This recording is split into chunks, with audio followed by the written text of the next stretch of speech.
What you're about to see is the happiest day in Cristiano Ronaldo's life.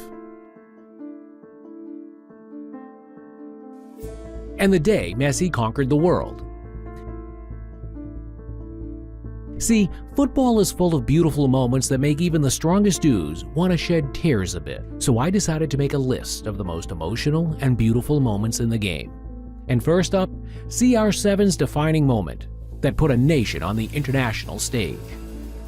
Coming into the 2016 Euros, Cristiano Ronaldo had a lot going on. See, he was part of a Portugal team that was full of promise but had never managed to win anything on the international stage, and fresh off scoring the winning penalty for Real Madrid in the Champions League final that year, Ronaldo was determined to put an end to that.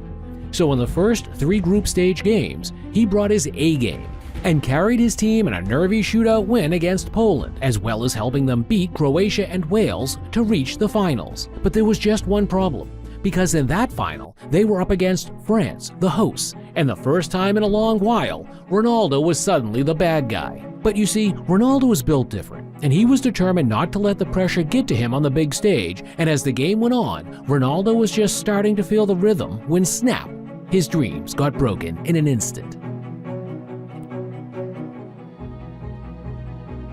A hard tackle from Payet, and Ronaldo was struggling to keep up.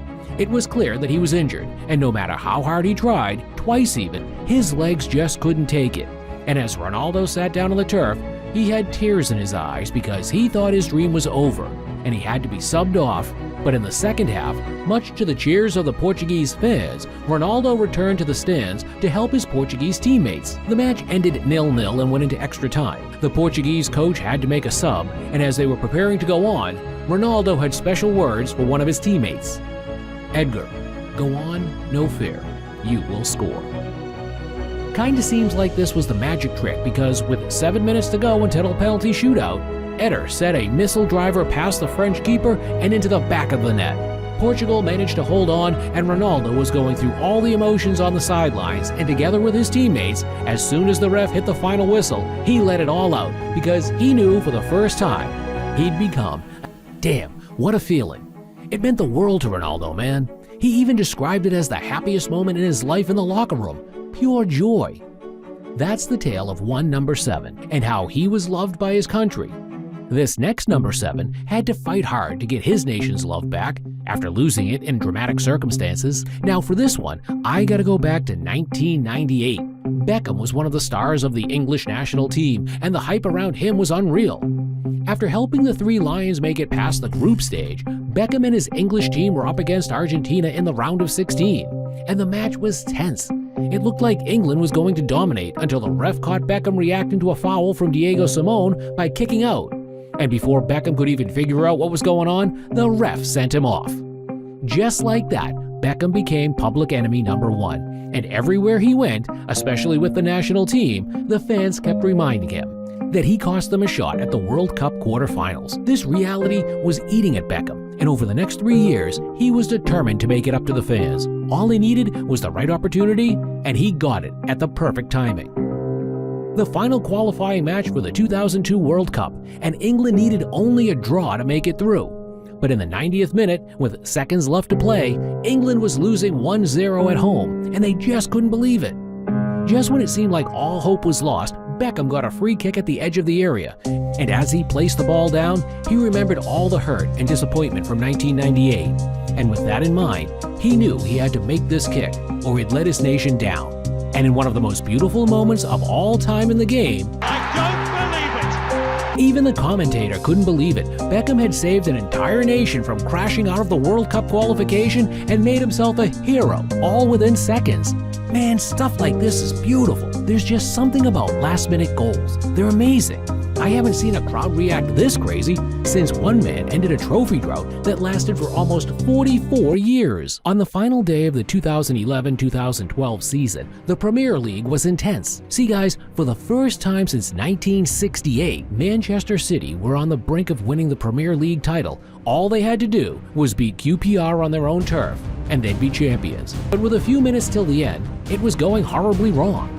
QPR had a 2-1 lead, and to make it worse, their city rivals Manchester United had just beaten Sunderland 1-0, meaning if City didn't win, they'd lose out on the league. They managed to get a goal through Edin Dzeko in the 90th minute, but they still needed one more. And with the whole stadium in a frenzy, one man was calm enough to take the shot that sent the whole city into jubilation. Aguero! Man, I still get goosebumps just rethinking the whole moment. It was crazy.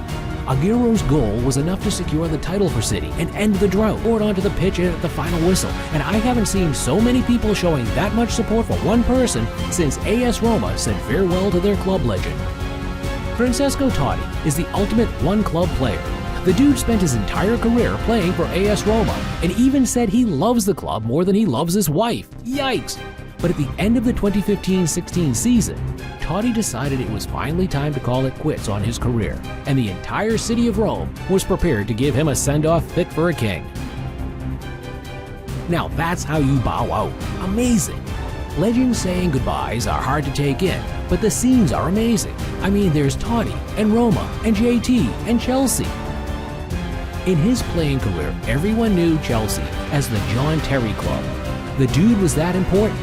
Terry became a leader at the club in the 2004-05 season, and he never looked back. Gave everything on the pitch, won almost every trophy possible, and even introduced the entire club to Mr. Football's channel on YouTube a few years back, showing them how to subscribe for more awesome content too. So, in 2016-17, at the end of an amazing career, and with his playing time getting reduced, Terry decided it was time to say goodbye, and Stamford Bridge had one last chant for their legend. Terry man, you crying makes me want to cry. Just like Firmino made me want to cry last season. The Liverpool fans loved Roberto Firmino so much they gave him his cool nickname and even had a special chant for him on match days. Firmino was one of the OGs of the Klopp era, and he won every trophy possible at the club too. But last season, with him wanting to give the new and younger players a chance, Firmino announced that he wasn't going to be renewing his contract and that it was going to be his final chapter as a Liverpool player.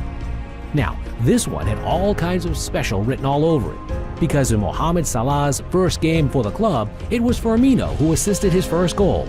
And if you're guessing what I'm guessing, Firmino's last goal at Anfield, assisted by Salah. Beautiful stuff. And look at that reception after the game for Firmino. They loved him. Kinda mirrors the support the Real Madrid faithful decided to show support for their South American sensation. Last season, Real Madrid was away in the league against Valencia when things got ugly. See, Vinicius Jr. was a target of racist abuse throughout the game, and towards the end, he just couldn't take it anymore and decided to report the incident to the referee. But instead of the ref to side with Vinny and demanded those shameful Valencians fans be taken out, he decided to send Vinicius off for dissent. Vinny couldn't believe it, and he left the pitch in tears. But the entire world was showing support for Vinny after the game, including his own club too. And in their next home game, with Vinny sitting next to President Florentino Perez in the VIP section, the Real Madrid fans had something special for Vinny.